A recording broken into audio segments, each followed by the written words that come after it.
오늘 함께 나눌 말씀의 제목은 주 안에서 기뻐하라는 제목으로 말씀을 나누도록 하겠습니다. 오늘 빌립보서 4장에 나오는 말씀을 간략하게 이제 보게 되면요, 1절부터 9절까지를 가리켜서 사도 바울의 7가지 보석이 묻혀 있다, 이렇게 말하게 됩니다. 사도 바울의 믿음과 그리고 사도 바울의 믿음의 행위 속에서 7가지 보석이 묻혀 있는 것이 바로 이 빌립보서 4장 1절부터 9절까지의 말씀이라고 하게 됩니다. 어떤 보석이 있냐면요, 1절에 보게 되니까 주 안에 서라, 이와 같이 주 안에 서라, 이런 말씀이 있고, 두 번째는 2절 말씀에서 주 안에서 같은 마음을 품으라, 같은 마음을 품으라. 저 사도 바울의 믿음을 이야기하거든요. 믿음이 없이는 구원을 얻을 수 없다. 모든 사람이 죄를 범하였음에 하나님 영광에 이르지 못한다, 이렇게 말씀하면서 믿음으로 구원을 받게 되는데, 그 믿음으로 구원을 받지만은 그 믿음이 내 속에서 보석이 되어야 되는데, 그 보석이 되는 첫 번째가 주님 안에 서라, 두 번째가 주 안에서 같은 마음을 품으라, 세 번째가 주 안에서 도우라, 3절 말씀이 기록되어 있고, 4절에 주 안에서 기뻐하라, 네 번째가 주 안에 기뻐하라, 이렇게 보석을 말하고 있으며, 5절 말씀에서 주 안에서 관용을 베풀라, 6절 말씀에서 주 안에서 염려하지 말고 기도하라, 9절 말씀에서 주 안에서 생각하고 형통하라,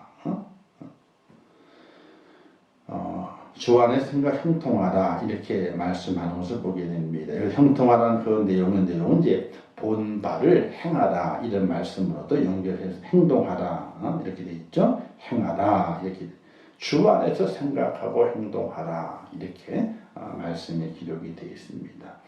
이 7가지가 보게 되면요, 믿음에 대한 이야기를 하지만은 속에 있는 것이 아니라 겉으로 드러나는 믿음의 행위에 대해서 말하고 있는데, 이것을 바울의 7가지의 보석이라, 이렇게 말하게 됩니다. 오늘은 그 7가지 보석 가운데서 네 번째 기록이 되고 있는 주 안에서 기뻐하라, 이 말씀을 가지고 은혜를 나누려고 합니다. 사도 바울의 고백이 있습니다. 사도 바울의 고백은요, 우리는 우리의 시민권은 하나님의 나라에 있다, 천국 시민이다, 시민권은 하늘에 있다라고 말하게 됩니다. 우리는 대한민국 국민이죠. 대한민국 시민입니다. 그러나 우리의 진짜 시민권은 어디에 있느냐? 믿음을 가진 이후부터 우리의 시민권은 하늘에 있다. 이 이야기는 천국을 소망하라, 이런 말씀입니다.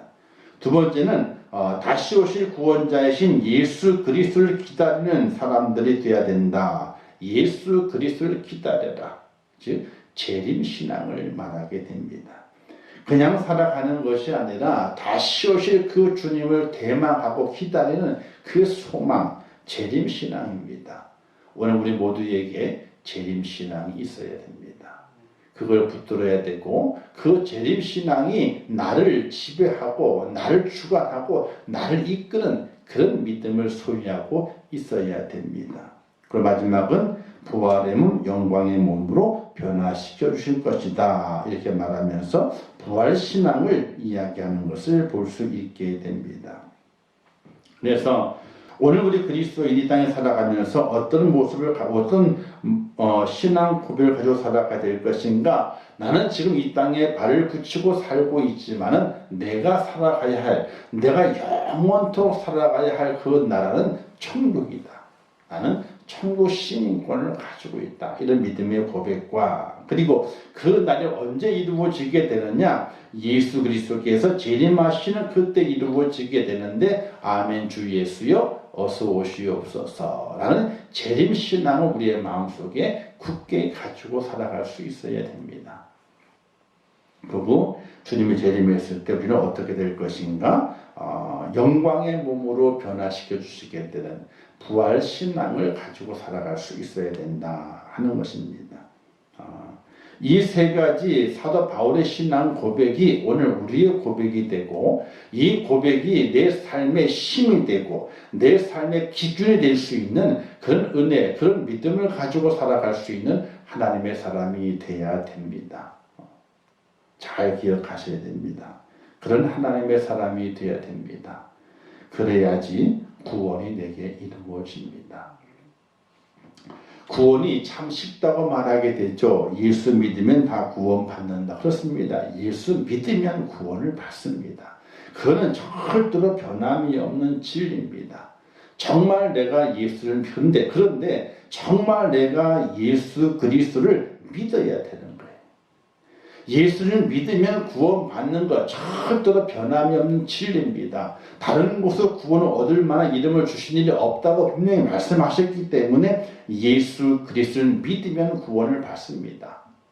그러면 정말로 예수 그리스도를 믿어야 되는 거예요. 이게 우리는 착각을 하게 되죠. 아, 나 예수 믿어. 예수 믿어. 과연 내가 예수 그리스도를 믿고 있는가를 점검해 봐야 되는 것입니다. 믿을 때는요, 하늘에 소망을 둬야 되고, 시민권이 하늘에 있고, 재림신앙이 있어야 되며, 부활신앙이 있어야 됩니다. 이게 없이는요, 절대로 믿음이 있다라고 얘기하게 되면은 부끄러움밖에 안 당합니다. 자, 이렇게 사도 바울이 그런 신앙 고백을 하게 되죠. 그게 이제 그 앞장에 있는 3장 20절부터 21절까지의 말씀, 저 잘못해서 21절까지입니다. 21절까지의 말씀이 기록하고 있는데 그 말씀이 다 고백 끝난 다음에 4장 1절에 들어간 첫 마디가 그러므로 라고 시작하게 돼요. 천국에 대한 시민권, 하늘의 시민권은 하늘에 있다. 그리고 재림신앙이 있다. 그리고 부활신앙이 있다. 이렇게 자신의 신앙을 고백해 놓고 그러므로 이 신앙 고백은 이 마음속에 있는 거거든요. 이 마음속에 신앙 고백이 새겨지고 난 이후에 그러므로 나는 무엇을 행해 갈 것인가.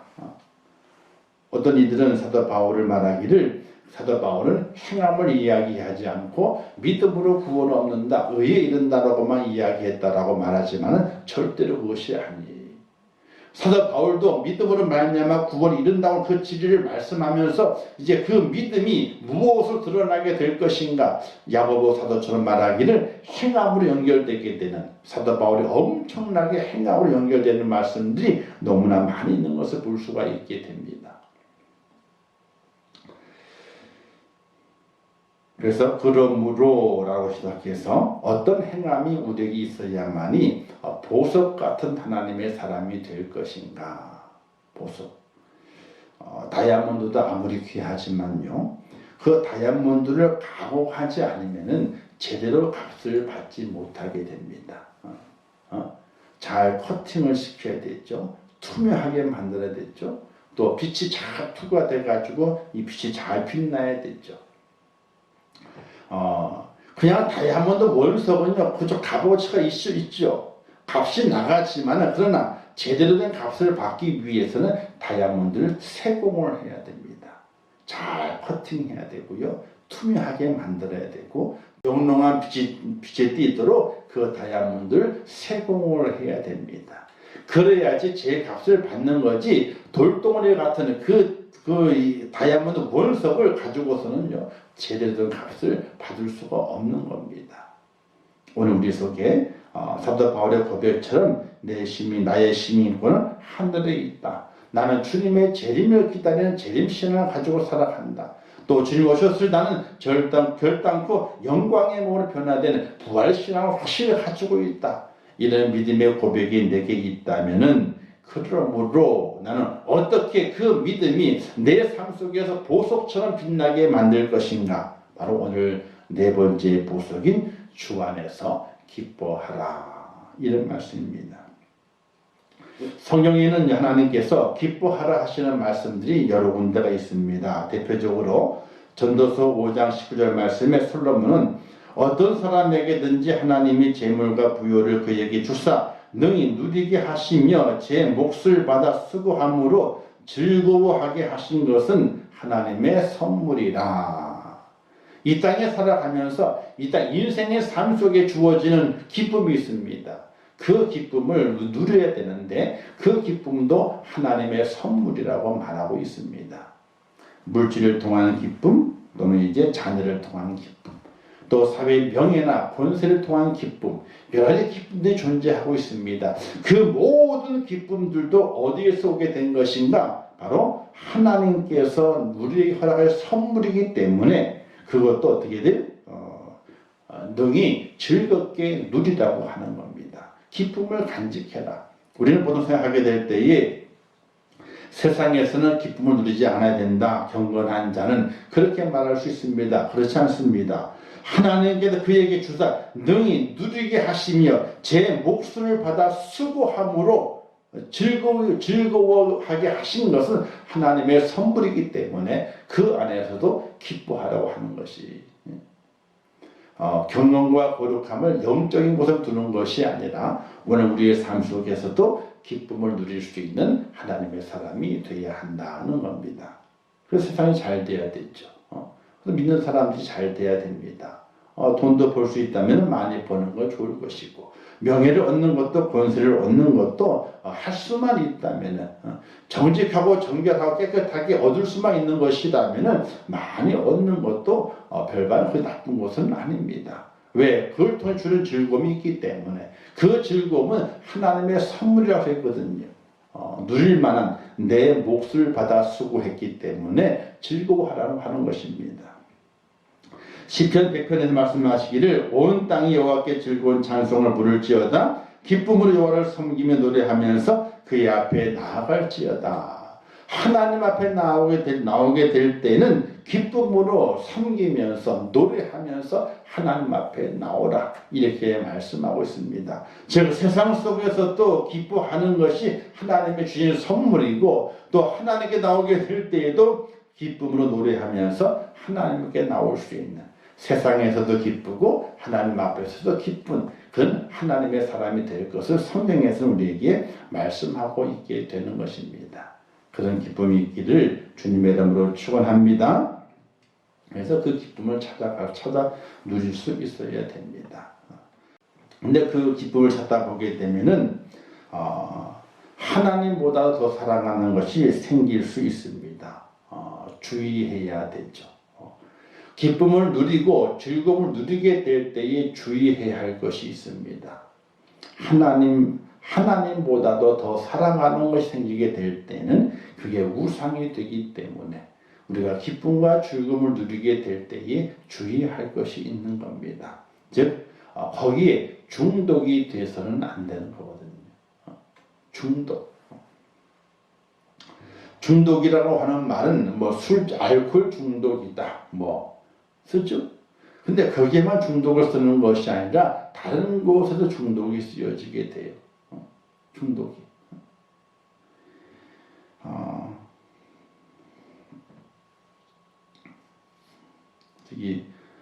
지난주 김석주 목사님하고 이제 저녁 점심 때 식사를 하면서 이제 핸드폰에 그 아들하고 이제 그 손자였죠. 손녀 사진이 이제 배경 화면에 있더라고요. 이제 하시는 말씀이 손녀를 보게 되면 배경 화면 휴대폰부터 바뀌는데 배경 화면이 누구로 손녀로 바뀐다는 거예요. 볼 때마다 얼마나 귀엽고 얼마나 이쁜지 모르겠다 이렇게 자랑을 많이 하시더라고요. 귀엽고 이쁜 것까지는 괜찮은데 거기에 빠지면 안 되는 거거든요. 거기에 빠져서 하나님보다도 거기에 더 빠져 있어 가지고는 절대로 그것이 믿음 생활에 유익한 것이 안 되거든요. 그런 세상에도 우리가 기뻐하고 즐거워하게 될 때에 주의할 것이 있는 거예요. 자, 주 안에서 기뻐하러 하는 것은 무슨 뜻일까 보게 되면요. 요한복음 15장 말씀에 보게 되면 예수님께서 내 안에 거하라 나도 너희 안에 거하리라. 또 말씀하시기를 나는 포도나무 너는 가지니 그가 내 안에 내가 그 안에 거하면 사람 열매를 많이 맺나니 나를 떠나서 너희가 아무것도 할 수 없습니다. 이렇게 요한복음 15장 4절 5절에서 말씀하고 있습니다. 주 안에서 기뻐하라 이런 말씀하신 그 뜻은 어떤 뜻이냐면요, 주님 안에 거하라, 주님 안에서 기뻐해라. 그리고 주님 안에서 하는 말은 주님의 영향력 안에서, 주님의 영향력 안에서 기뻐하고 즐거워할 것을 말하게 되는 것이, 이게 참 힘든 겁니다. 주님 안에서 기뻐하라. 그냥 무조건 기뻐하라 그런 것이 아니라 주님 안에서 기뻐할 것을 말하게 돼요. 하나님을 떠난 기쁨, 주님을 떠난 기쁨은 아무 소용이 없다는 겁니다. 주님 안에서 기뻐할 수 있는 은혜가 필요하다는 것입니다. 그래서 주님 안에 있으면 어떤 일이 벌어지게 되느냐? 열매 맺는 삶을 살 수 있게 되죠. 하지만 주님 밖에 있으면 아무것도 할 수가 없습니다. 그래서 주님 안에 거하라고 말씀하시는 것이고, 또 우리는 주님을 떠나서는 아무것도 할 수 없음을 알아야 됩니다. 내 자신이 주님을 떠나서는 아무것도 영원한 기쁨을 소유할 수 없는 연약한 자임을 깨달아서 주님을 절대로 떠나지 아니하고 주님 안에서 기뻐하는 사람이 되어야 됩니다. 주님 안에 있으면 기뻐할 수 있습니다. 하지만 주님 밖으로 나가게 되면 기뻐할 일을 찾아볼 수 없게 된다. 이것을 요한복음 15장 말씀과 연결시켜서 주님 안에서 기뻐하라 하는 뜻을 우리에게 말씀해 주고 있게 되는데, 이건 무엇을 말하게 되는 것인가? 주님 안에 거한다고 하는 것은요, 구원의 감격이 기쁨의 셈이 되어야 한다는 것이, 세상적인 요건, 어떤 자격, 어떤 환경, 그것이 내 삶의 기쁨이 되는 것이 아니라 주님 하나님께서 내게 허락하신 그 구원의 감격이 기쁨의 셈이 되어야 한다는 거예요. 셈은 고여있는 물이 아니라 계속해서 땅 속에서 솟아오르는 것을 셈이라고 말하게 됩니다. 나의 기쁨의 근원이 무엇인가? 나를 기쁘게 하는 그 시작이 무엇인가? 나를 기쁘게 하는 그 환경의 그 기본적인 근본적인 것이 무엇인가? 그것은 바로 구원의 감격이다. 구원의 감격. 신명기 33장 29절 말씀, 하나님께서는 이스라엘이여 너는 행복한 사람이로다. 여호와의 구원을 너같이 얻은 백성이 누구냐? 하나님 이렇게 말씀하시는 거예요. 이스라엘로 말씀하기를, 이스라엘이여 너는 정말 행복한 사람이다. 너처럼 하나님의 구원을 얻은 자가 누구냐? 근데 사실 이스라엘 백성 행복하지 않았거든요. 신명기서가 주어지는 그때 이스라엘 백성들은 광야 생활을 하던 때였거든요. 또 광야 생활만 힘들었느냐? 그렇지 않습니다. 약속의 땅에 들어가서도 힘들었어요. 그냥 땅을 주신다고 했는데 그냥 땅을 주신 것이 아니라 그 땅에 있는 7 족속을 몰아내고 그 땅을 점령해야 되는, 전쟁은요, 한 명도 안 죽고 전쟁을 할 수가 없습니다. 누군가 죽습니다. 한 명도 다치지 않고 전쟁을 끝낸다, 그런 전쟁이 있을 수가 없습니다. 전쟁은 누군가 죽습니다. 누군가 다칩니다. 근데 어떻게 행복하겠습니까? 전쟁이 벌어졌고 그 전쟁을 통해서 그 약속의 땅을 점령해 가야 되는데, 거기에 전쟁에서 죽는 이가 생기게 되고 부상자가 생기게 됩니다. 그것은 행복하지 않아요. 근데 하나님께서 이스라엘 백성들에게 너는 행복한 사람이다. 행복한 백성이다. 왜? 여호와의 구원을 입은 자가 너희들 외에 누가 있느냐? 바로 구원, 하나님의 구원이 너에게 임하였기 때문에 너희는 행복한 사람이다. 이렇게 하나님께서 말씀하시게 되는 겁니다. 오늘 우리에게도 우리처럼 하나님의 죄사함의 은혜를 받은 자가 누구이겠습니까? 아무도 없습니다. 죄사함의 은혜를 받은 자가 행복한 사람이죠. 주 안에서 죄사함 받고 사는 사람은 행복한 사람입니다. 결코 불행할 수 없기 때문에 그렇습니다. 오늘 우리의 기쁨의 근원은 너와 내일이 잘 되었다. 그렇죠? 그것도 기쁨일 수 있습니다. 그러나 기쁨의 근원은 아니에요. 즐거움의 근원은 아닙니다. 그냥 살아가면서 잘 됐습니다. 기뻐합니다. 자녀가 잘 됐습니다. 기뻐합니다. 손자, 손녀가 재롱을 떠니까 아주 기쁩니다. 그럼 기쁘죠. 그냥 기쁨의 근원은 아니에요. 자, 물질이 기쁨의 근원이라면은 그 물질을 통해서 영원토록 내게 기쁨이 주어져야 되거든요. 손자, 손녀가 내 기쁨의 근원이라면은 그 손자, 손녀를 통해서 내 삶의 기쁨이 영원토록 끊이지 않아야 되거든요. 근데 세상에 있는 모든 조건들은 우리를 영원토록 기쁘게 하는 것이 없습니다. 잠시 잠깐 기쁘게 할 수는 있죠. 즐겁게 우리의 마음을 위로해 주면서 즐거움을 줄 수는 있습니다. 그냥 영원토록 내게 기쁨을 주는 기쁨의 근원은 될 수가 없다는 사실이. 결코 다른 것이 우리의 기쁨의 샘, 근원이 될 수가 없습니다. 무엇이 우리의 기쁨의 근원인가? 바로 구원입니다. 하나님의 구원. 하나님의 구원이 내게 임하고 하나님의 죄사함이 내게 임해서 나는 정말 구원받은 행복한 사람이라고 하는 그 기쁨의 그 샘을 소유한 자가 주 안에서 기쁨을 누릴 수 있는 축복자가 됨을 믿으시기를 주님의 이름으로 축원합니다. 그래서 우리가 날마다 기뻐할 수 있는 것은 다른 것에 있는 것이 아니라 하나님의 구원을 입은 백성이기 때문에 허물과 죄를 사함받고 하나님의 은혜 가운데 붙들림 구원받아 천국 시민권을 가지고 재림의 소망을 간직하며 주님 오셨을 때 내가 영광의 부활을 한다고 하는 부활신앙으로 살아갈 수 있는 것, 그것이 바로 나의 기쁨의 샘이라고 하는, 그것 때문에 내가 기뻐하고 즐거워한다고 하는 그 믿음의 고백을 우리가 가지고 살아갈 수 있는 하나님의 사람이 되어야 하는 것입니다. 근데 우리는 우리의 기쁨을 어디서 찾습니까? 구원에서 찾는 것이 아니라 세상에서 기쁨을 찾습니다. 그렇죠. 기쁨이 오긴 옵니다. 그러나 그 기쁨이 나를 영원토록 기쁘게 하는 것이 아닙니다. 오늘 좋았던 것이 내일은 그것 때문에 나를 슬프게 만듭니다. 오늘 물질이 내게 좋았지만 내일 그 물질이 나를 고통스럽게 만드는 것이 될 수 있습니다. 우리의 삶의 모든 것들이 그렇습니다. 오늘 그 즐거움이 영원토록 이어지는 것이 아니라 오늘 즐거웠던 것이 내일은 원수가 돼서 내게 다가올 때가 얼마나 많이 있습니까?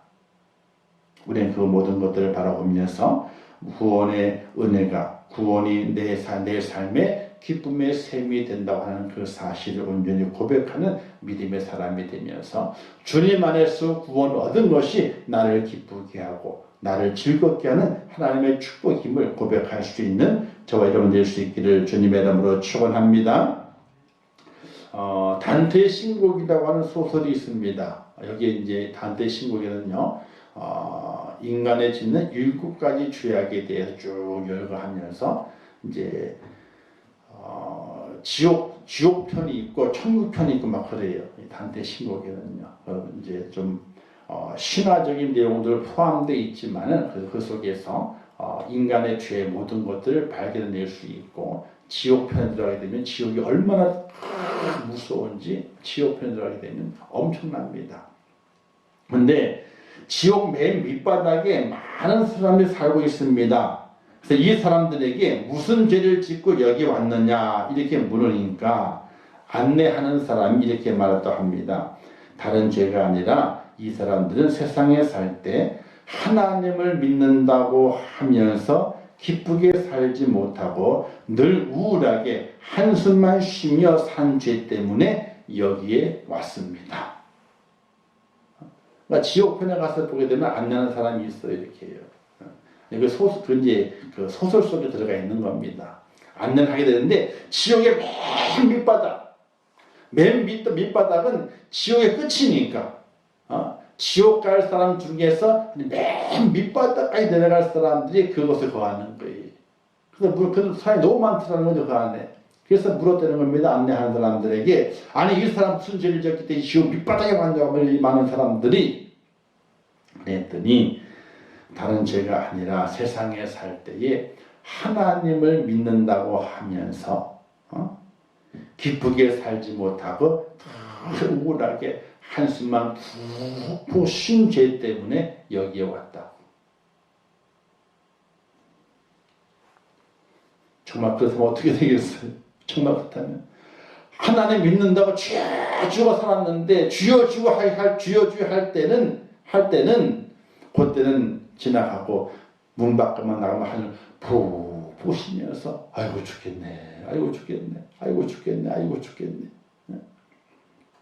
기쁨은 어디 가고 다 절망만 안고 슬픔만 안고 살아가는 그리스도인. 그런 그리스도인은 뭐예요? 하나님을 안 믿는다는 거죠. 하나님이 없다는 겁니다. 구원의 감격이 없으니까 날마다 한숨 푹 쉬면서 아이고 죽겠네, 아이고 죽겠네, 아이고 죽겠네 하다 어디 온 거예요? 지옥의 맨 밑바닥까지 내려왔다는 거예요. 우리가 그렇다면 어떻게 되겠습니까? 절대로 안 되죠. 왜? 우리의 기쁨은 세상적인 것이 아니라 세상의 기쁨도 있어요. 즐거움도 있습니다. 나를 기쁘게 하고 춤추게 하는 것들이 있습니다. 그냥 그것이 기쁨의 셈이 아니에요. 내 기쁨의 근원이 아니에요. 하나님께서 나를 구원하신 것, 그것이 바로 내 기쁨의 근원이 돼서 거의 날마다 솟아나는 그 기쁨의 셈이 내 삶을 더욱더 풍요롭게 만들고 기쁘게 만들고 더 살만한 세상으로 만들어가는 그런 은혜와 그 은총 가운데 우리가 거할 수 있어야 된다는 사실이 쉬운 건 아니죠. 쉬운 건 아닙니다. 근데 쉬운 게 아닌 게 당연한 거예요. 우리는 믿음 생활을 쉽다고 생각하게 되죠. 절대로 믿음 생활 쉬운 것이 아니에요. 왜? 하나님이 그렇게 말씀하셨어요. 천국 가는 길은 좁은 길이다. 너무 좁기 때문에 너무 힘들기 때문에 찾는 이가 적다는 거예요. 또 천국 들어가는 문은 좁아가지고 거기에 다 들어갈 수가 없다는 거예요. 그 문도 찾는 이가 적어가지고 없다는 거예요. 그런데 지옥 가는 길은 넓은 문이고 넓은 길이어가지고 찾는 이가 많다는 거지 쉽게 갈 수 있으니까. 사랑하는 성도 여러분, 주 안에서 기뻐하는 것이 주님이 나의 기쁨의 근원되고 구원의 은총이 나의 기쁨의 셈이 되는 것을 믿으시기를 주님의 이름으로 축원합니다. 그 셈이 날마다 물을 펑펑 올려놔야 돼요. 펑펑 올려가야 돼요. 근데 셈은 있잖아요. 특징이 있죠. 첫 번째 특징은 늘 새 물을 낸다는 거예요. 이게 첫 번째 특징이에요. 두 번째는요. 늘 새 물을 내지만은 그 위에 떠 있는 그 물을 퍼내지 않으면은 새 물을 내지 않는다는 거. 물이 퐁퐁 올라오지만은 그 물이 딴 곳으로 흘러가든지 아니면 퍼내지 않으면은 샘이 있지만 그 샘에서 물이 솟아나오지 않는다는 거예요. 그래서 좋은 우물은요, 자꾸 물을 퍼야 된다는 거예요. 퍼야지 샘 솟는 샘의 균형이 더 커져가지고 더 많은 물이 솟아오른다는 거예요. 푸지 않고 가만히 두게 되면 어떻게 돼요? 솟아오르는 균형이 점점 막혀져가 나중에는 샘이 막혀져가지고 샘이 되지는 못해요. 시골 살아가신 분들은 알아요. 샘이 있으면 자꾸 물을 퍼내야 돼. 그럼 어떻게 돼? 자꾸 물이 쏟아나가지고 쏟아나는 분이 커져가지고 더 많은 샘이 쏟아나게 돼 있어요. 퍼내지 않으면은 얼마 동안 올라오다가 퍼내지 않으면요 멈춰가지고 나중에는 샘 물끼리 막혀가지고 샘이 되지 못해요. 그냥 고여있는 웅덩이밖에 되지 못하는 거거든요. 이것은 무슨 말하게 되느냐? 기쁨의 샘을 가지고 있는 사람은 그 기쁨의 샘에 물을 퍼가지고 어떻게 자꾸 나눠줘야 돼. 기쁨을 나눠줘야 돼. 기쁨. 그런데 우리는 기쁨은 안 나눠주고 속에 있는 절망과 어둠과 좌절만 나눠주려고 할 때가 많이 있어요. 그건 안 되는 거예요. 기쁨의 샘을 다 퍼가지고 마시라고 다 나눠줘야 돼. 그러면 그 사람의 샘은요 더 큰 샘의 나오는 샘의 균형이 더 커져가지고 더 많은 기쁨의 샘물이 솟아나는 그런 축복자가 된다는 것이. 믿는 사람들이 아이고 죽겠다, 아이고 팔자야, 내 팔자야 이러고 살면 안 되는 거예요. 절대로 그러면 안 되는 거예요. 힘든 일이 왜 없겠습니까? 정말 어려운 일이 왜 없겠습니까? 있습니다. 분명히 있습니다. 그러나 그 힘든 일과 그 어려운 일이 영원토록 우리에게 이어지는 것이 아닙니다. 내 속에 구원의 샘이 있으니 그 샘의 물을 마시고 그 샘의 물을 퍼주면서 우리 이 땅의 삶의 모습, 삶의 모든 순간순간들을 기쁨과 즐거움을 만들어갈 수 있는 하나님의 사람이 되어야 한다는 사실입니다. 왜? 하나님의 뜻이기 때문에. 그래서 기뻐하라 말씀하게 되죠. 데살로니가전서에서 항상 기뻐하라, 쉬지 말고 기도하라, 범사에 감사하라. 이는 그리스도 예수 안에서 너를 향하신 하나님의 뜻입니다. 이렇게 말씀했습니다. 하나님의 뜻은요, 무조건 기뻐하며 사는 거예요. 그 기쁨은 어디서 온다고 했습니까? 세상적인 것이 아니라 영적인 것. 하나님의 은혜 가운데 구원의 기쁨이 내 셈이 되어서 날마다 그 구원의 기쁨을 가지고 삶의 현장들을 기쁨을 만들어 갈 수 있는 하나님의 사람이 되어야 하는 것입니다. 그래서 사도 바울은 이런 고백을 하게 되죠. 고린도후서 6장 10절 말씀에 우리 함께 읽겠습니다. 시작. 근심하는 자 같으나 항상 기뻐하고 가난한 자 같으나 많은 사람을 부유하게 하고 아무것도 없는 자 같으나 모든 것을 가진 자로다. 사도 바울이 고백하고 있는 거예요. 항상 기뻐한대요. 근심하는 자 같으나 항상 기뻐한대요. 그러니까 근심이 왜 없겠습니까? 사도 바울도요. 맨날 매 맞고 다녔는데, 맨날 감옥 갇혔는데, 맨날 쫓겨남을 당했는데, 오늘 어디 자지? 오늘 뭘 먹지? 이런 근심이 끊이지 않았습니다. 그런데 항상 기뻐했다는 거예요. 그 속에서. 고난 받는 것을 기뻐하고, 어려움 당을 기뻐하고, 그 앞에 절망이 있어도 그 속에 기뻐했던 것이 사도 바울이거든요. 오늘 우리 믿음의 사람이 그런 기쁨을 소유해야 된다. 또 가난한 자 같으나 많은 사람을 부유하게 하고. 가난했어요. 왜? 아무것도 없이 전도활동 다니니까. 선교활동 다니게 되니까. 나중에는 그가 사도 바울이 천막까지 같이 키웠어요. 초대교회 때에. 브리스길라와 아굴라 그 부부와 함께 천막을 지어가지고 팔았어요. 가지고 선교비를 마련해가지고 선교를 떠났어요. 얼마나 가난합니까? 그러나 많은 사람을 부유하게 하고 기쁨을 나눠주게 되니까, 복음의 기쁨을 나눠주게 되니까 그 사람의 마음이 풍성해져가지고 기쁨을 소유한 하나님의 사람이 되는 것을 바라보면서 많은 사람들 부유하게 하는 하나님의 사람이 된 것을 볼 수가 있게 돼요. 이 땅에 살아가고 있는 오늘 우리들이 어리석은 인간이 있고요, 지혜로운 인간이 있습니다. 어리석은 인간은요, 자꾸만 남의 남의 그 마음을 쪼그라들게 만들어요. 쪼그라들게 만들어. 힘들다 그러고, 어렵다 그러고, 안 된다 그러고, 부정적인 말을 쏟아부어가지고 그 마음을 쪼그라들게 만들어. 근데 지혜로운 사람은 어떻게 합니까? 그렇지 않습니다. 다른 사람의 마음을 풍요롭게 만들어줘요. 기쁘게 만들어줘요. 바로 사도 바울이 그랬습니다. 사도 바울이 이 빌립보서를 기록하게 될 때 어디 있었습니까? 로마 감옥에 있었거든요. 만약에 사도 바울 로마 감옥에 있으면서 야, 나 죽겠다. 예수 믿어 잘 된다 그랬는데 감옥 갇혔다. 내 앞은 죽음밖에 없는 절망밖에 없다. 내 인생 이게 뭐냐? 내 팔자가 이게 뭐냐? 예수 믿어가 이 팔자가 이게 뭐냐? 이렇게 했다라면은 사도가 아니죠. 사도 바울이라고 할 수가 없게 됐죠. 근데 그 사도 바울은 그 가난한 자 같이 관시받고 핍박받고 감옥에 있으면서 어떻게 돼? 더 풍요로웠어요. 많은 사람들 풍요를 주었어요. 기뻐하라. 즐거워해라. 하나님 너와 함께한다. 믿음을 가져라.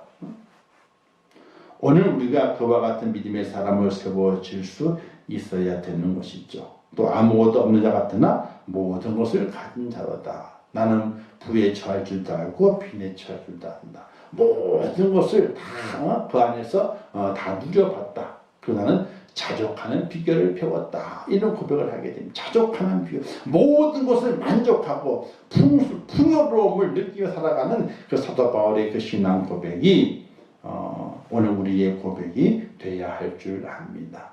사랑하는 성도 여러분, 믿음을 가진다고 하는 것, 구원의 은총을 입었다고 하는 것이 얼마나 큰 기쁨이고 감사의 조건인지 우리는 깊이 있게 깨닫고 그 셈이 내 속에서 날마다 솟아나는 셈이 될 수 있도록 만들어가는 하나님의 축복자가 꼭 될 수 있기를 주님의 이름으로 축원합니다.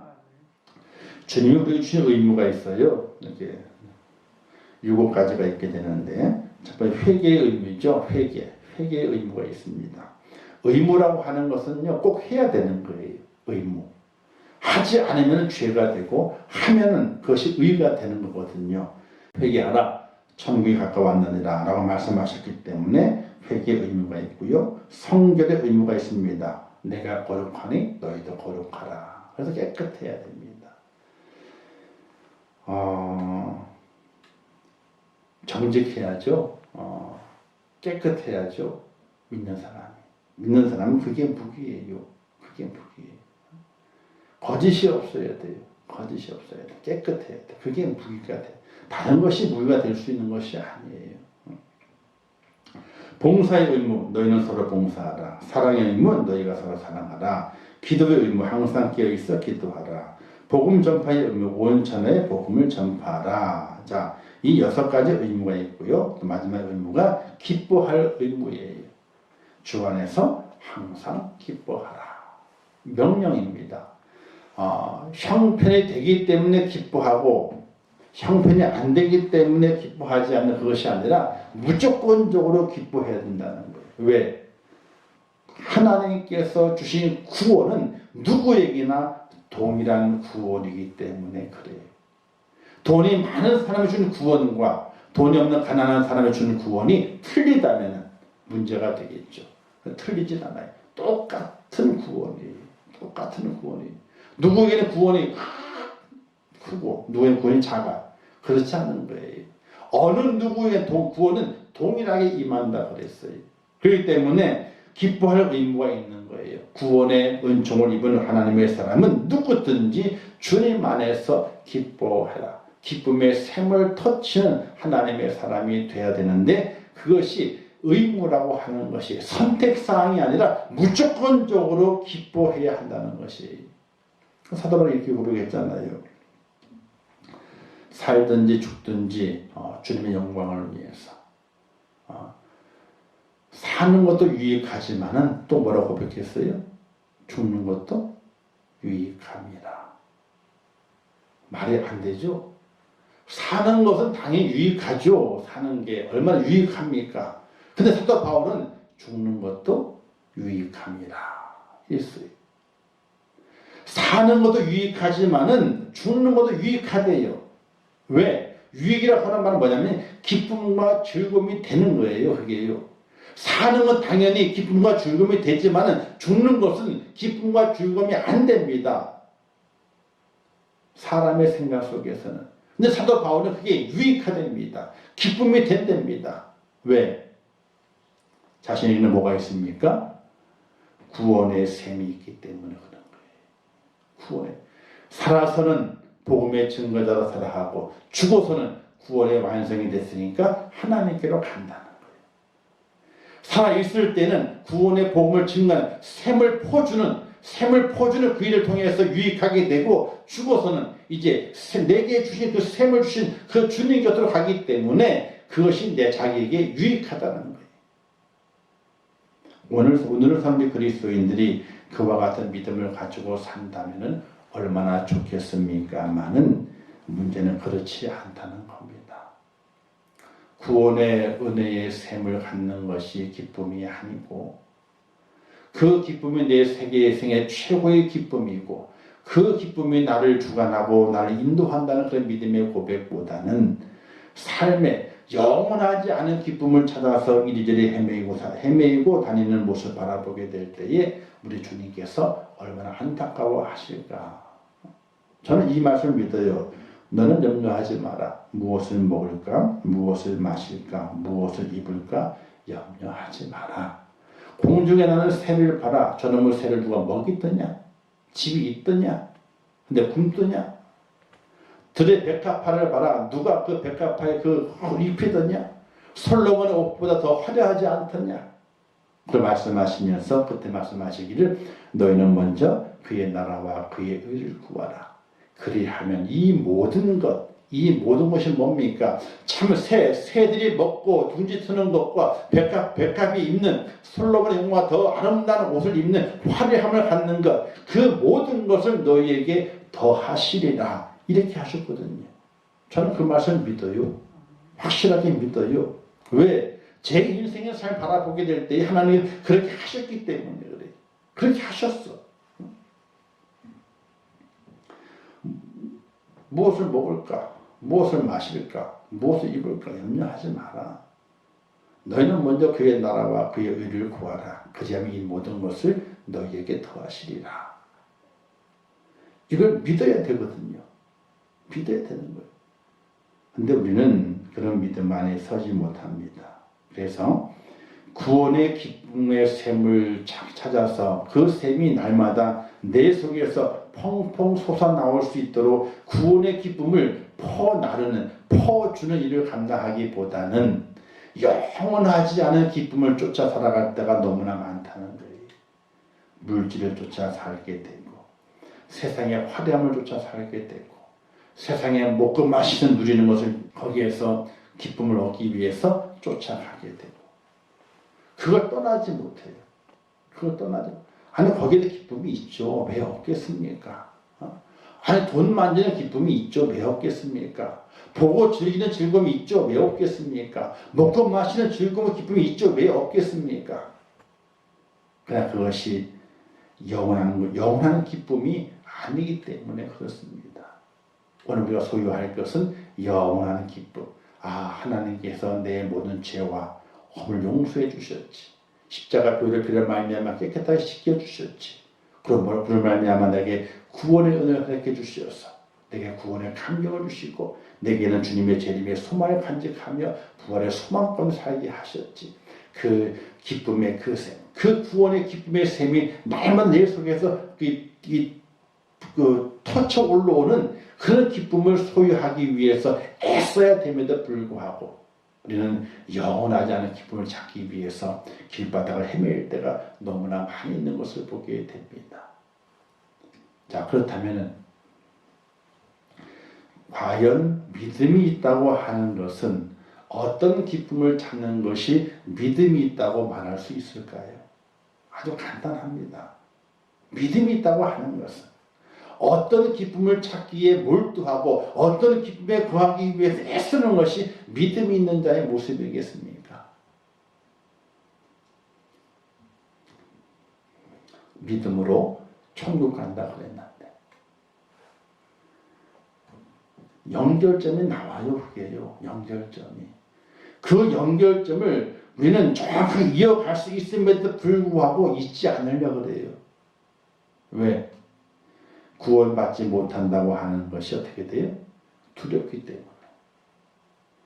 자기 자신으로 구원받지 못할 것이라 하는 그 사실을 확인하는 것이 두렵기 때문에 이 연결해 가지 않으려고 그래요.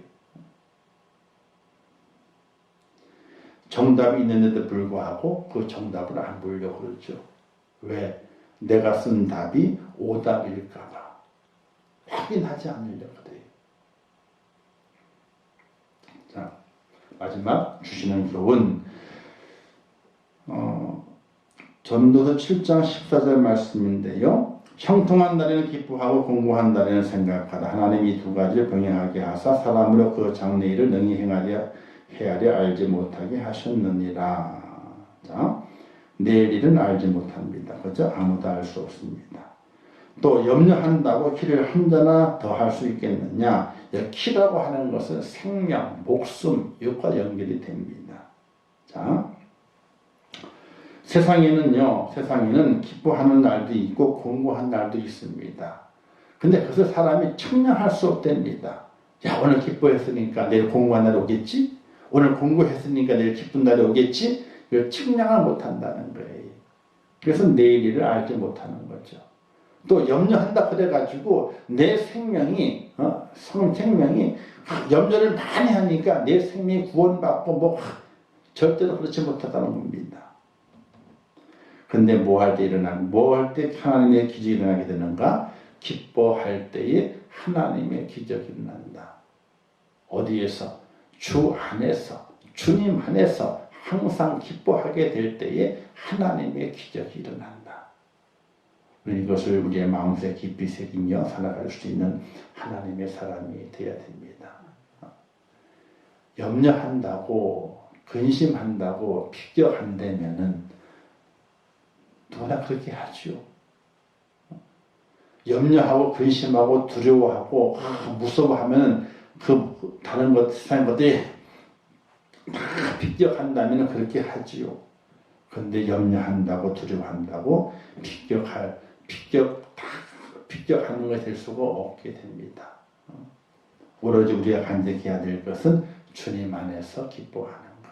바로 내게 구원을 주신 구원의 은혜에 감사하고 내가 구원받은 하나님의 구원을 입은 행복한 사람이라 하는 그 기쁨의 샘을 날마다 가지고 있어서 세상을 살아가는 동안에 세상에 주는 기쁨에 취해 있는 것이 아니라 하나님의 내게 주는 그 기쁨에 취해 있는 하나님의 사람이 되어서 이 땅을 정복하고 다스려 갈 수 있는 믿음의 사람으로 세워져야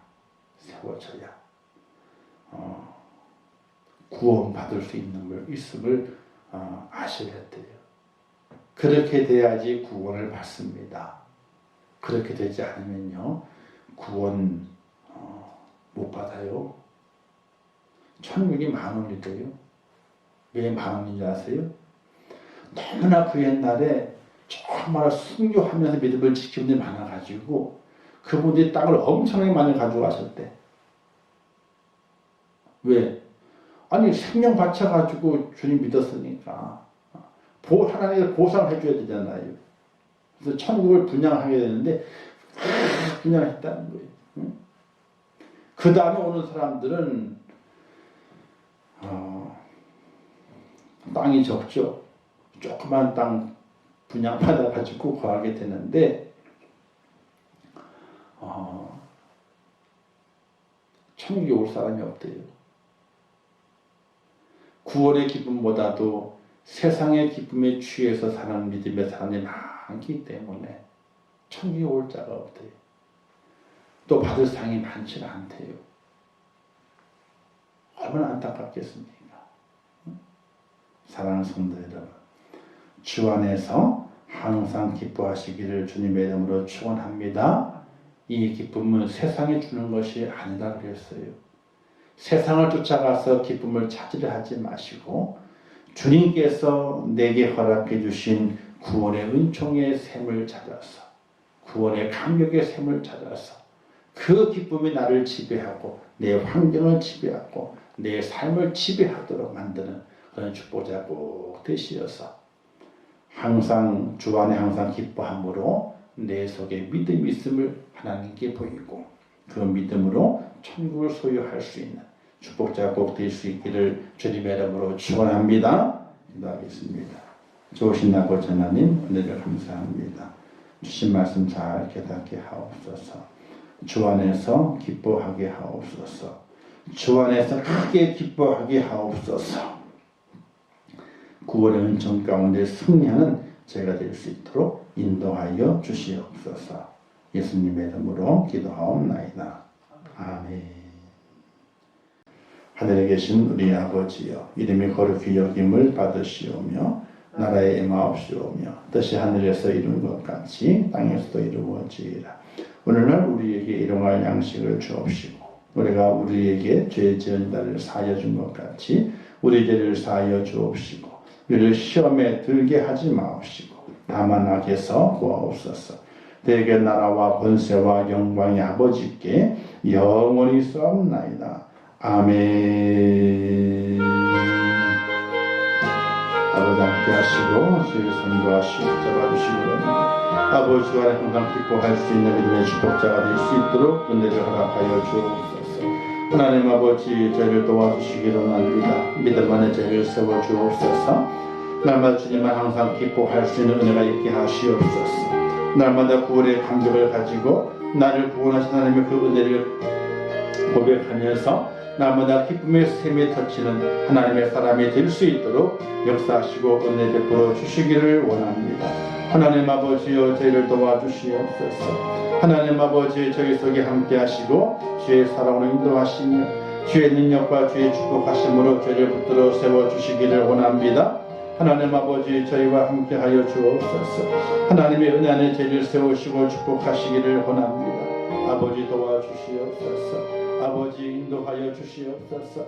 하나님 아버지 주님 신뢰